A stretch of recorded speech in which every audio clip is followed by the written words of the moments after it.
I never imagined I'd find myself in this place. When my best friend's son reached out to me, it seemed like nothing. A small favor, a simple request. He said he needed advice for an upcoming job interview and wondered if I could take a look at his resume. Of course, I said yes without a second thought. I'd helped raise him after all. I remembered him as a little boy with messy hair and scraped knees, chasing his mother around the backyard while I sat on the porch, wine in hand, laughing at the chaos. Helping him felt natural, like muscle memory. But when he walked through my front door, I wasn't ready for what I saw. Gone was the boy from my memories. In his place stood a man, taller, more composed, with a calm confidence that didn't need to announce itself. He smiled warmly, like those childhood summers were still fresh in his mind. But there was something new in his gaze. Something observant, quietly intense. He took a seat and opened his laptop, eager for guidance. I slipped easily into the familiar role, offering feedback, asking questions, encouraging him. But I couldn't ignore how close he sat to me. His scent wasn't the typical sharpness of adolescent cologne. It was deeper, more deliberate. He didn't listen like someone trying to impress. He listened like he genuinely valued what I had to say. Our conversation drifted from resumes to real life.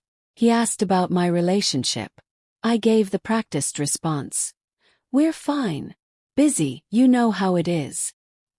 He nodded, but there was something in his expression, something that softened, like he understood the subtext I hadn't spoken aloud. That fine actually meant distant. Dinners filled with silence. Cold stretch of space in bed. Affection that had become habit rather than feeling. He didn't push, but he looked at me, long enough that I felt it. And I looked back. That night after he left, I stood in front of the mirror, brushing my hair. But my mind wasn't with my reflection. It was back in the living room. I kept replaying the way he laughed when I teased him, the way he leaned in when I spoke. Nothing was overt, nothing crossed a line, but something had shifted. I told myself I was reading too much into it. Still, I stood in front of that mirror longer than usual. Still, I reread our short text exchange with more interest than I should have. Still, there was this quiet flicker in my chest I didn't recognize at first. It had been a long time since anyone had looked at me and really seen me. Not as a wife. Not as a mother. Not as someone's best friend. Just me. And he had seen me. Maybe it was unintentional. Maybe I imagined it all. But it felt real. The next day I slipped back into my usual routine. Housework, errands, answering my partner's calls with a smile, greeting neighbors like always. I played the part one knew well. But under it all there was a hum. A low, insistent sense that something inside me had changed. Nothing had happened. Nothing inappropriate. But everything still felt different. And I couldn't stop wondering why. Why did I feel guilty for something that had never even crossed a boundary? A week passed before he messaged me again. This time there was no mention of resumes or interviews. He just asked if I had time to talk, said he'd been feeling overwhelmed. Without hesitation, I told him to come over. I didn't pause to think. I just said yes. When he arrived, he looked different, worn, unsure. The usual calm he carried was gone. His walls were down. He talked openly, told me how nothing in his life felt stable anymore. How lost he felt. I listened. I reassured him. Told him what he was feeling was normal, that no one has it all figured out. The way he looked at me after that, like I was the only person who'd ever said it to him, struck something deep. Like hearing it from me made it real. I cracked a joke to lighten the moment. He smiled, but it wasn't casual.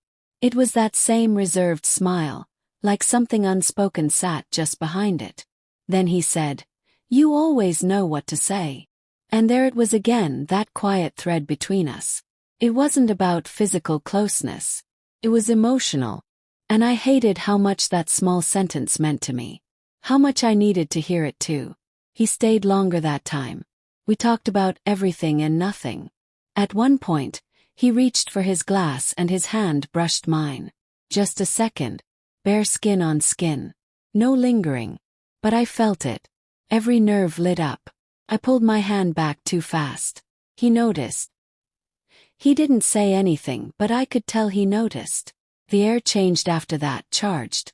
We both felt it. And neither of us acknowledged it. When he left, he gave me a look I couldn't name. It wasn't guilt. It wasn't desire. But it was something. Something honest. I told myself I was imagining things. That he was just thankful. That I was being ridiculous. But I couldn't stop thinking about it. That fleeting touch. That moment of stillness where nothing happened. But everything almost did. That night I couldn't sleep. My thoughts were tangled. Why was I reacting like this? Why was this bothering me so much? But deep down I knew. It had been so long since I felt wanted. Since someone looked at me not because they had to, but because they chose to. And he looked at me like I was still alive. Still radiant. Still desirable. And I hated how much I missed that feeling. Every message he sent after that. Every word. I started noticing more than I should. I typed the message but paused. Had I crossed a line? Or was I inventing one out of restlessness and loneliness? I couldn't tell anymore. All I knew was that something had shifted. And whatever it was, I couldn't bring myself to stop it. Not because I lacked the will. But because, deep down, I wasn't sure I even wanted to. There was no plan. No moment where I consciously decided. This is it. It didn't begin with a choice. He came over casually, just dropping something off. Said he had a gap between meetings and wanted to thank me again for the help. Felt spontaneous, harmless. Until it didn't. The moment he stepped inside, something felt off.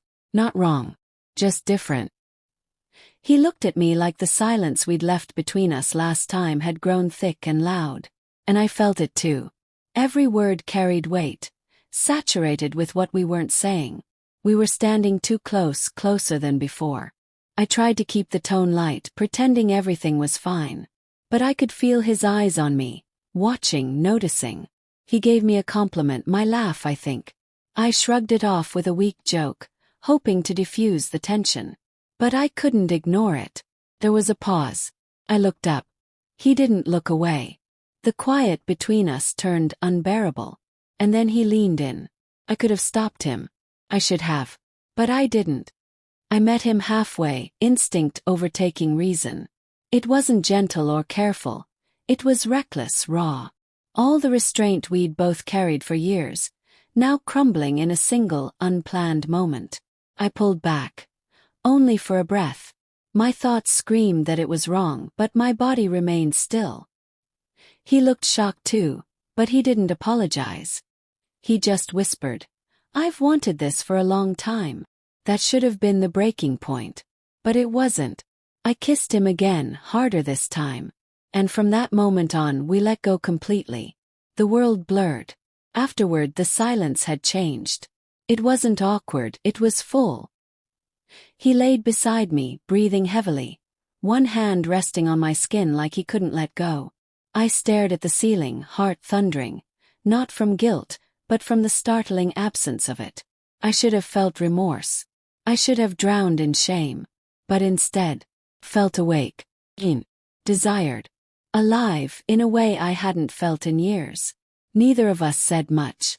There wasn't anything we could say that wouldn't deepen the damage. But his touch lingered like he didn't want this to be a single mistake. And that terrified me. Because a part of me didn't either. When he left, he didn't say goodbye. He just looked at me like he was waiting for me to speak first. I didn't. Couldn't. I simply closed the door behind him, slow and quiet, and leaned against it, trying to catch my breath. Everything suddenly felt heavier. Not just the guilt, but the realization that I had made a choice I never believed I would. And worse, if he asked again, I knew I'd make the same one. The days that followed felt unreal. I moved through them like a ghost. Work, small talk, dinner, laughter on cue. But nothing reached me. He didn't text. And I didn't either. Not because I didn't want to. But because I didn't know what I could possibly say that wouldn't open the wound wider. Still, every time my phone buzzed, I hoped it was him. Just a word. Sign. Proof that I wasn't the only one still holding it. I never sent the message. But I waited for his name to appear. My partner noticed the change. He asked me if everything was okay. I smiled and said I was tired, just overwhelmed. He believed me. And somehow that made it worse. The trust, the simplicity, the unknowing. It all felt like quiet punishment. Each time he touched me, I flinched. Not visibly but internally. Not because of him, but because the comparison was too sharp to ignore. With him everything felt dull, mechanical, like we were tending to something that had already faded. I avoided my best friend, ignored her calls. I couldn't face her, couldn't hear her voice without imagining what she would say if she knew. The guilt was sharper than anything I'd ever felt, not just because of what I did but who I did it with. I tried to compartmentalize it, tell myself it was a lapse, a single fleeting mistake. But it didn't feel like a lapse. Felt like truth. Like a piece of myself that had been buried for so long finally clawed its way to the surface. I saw him once, afterward in public. Briefly. We didn't speak. Just caught each other's eyes across the room. For a split second the world went still. The connection hadn't disappeared.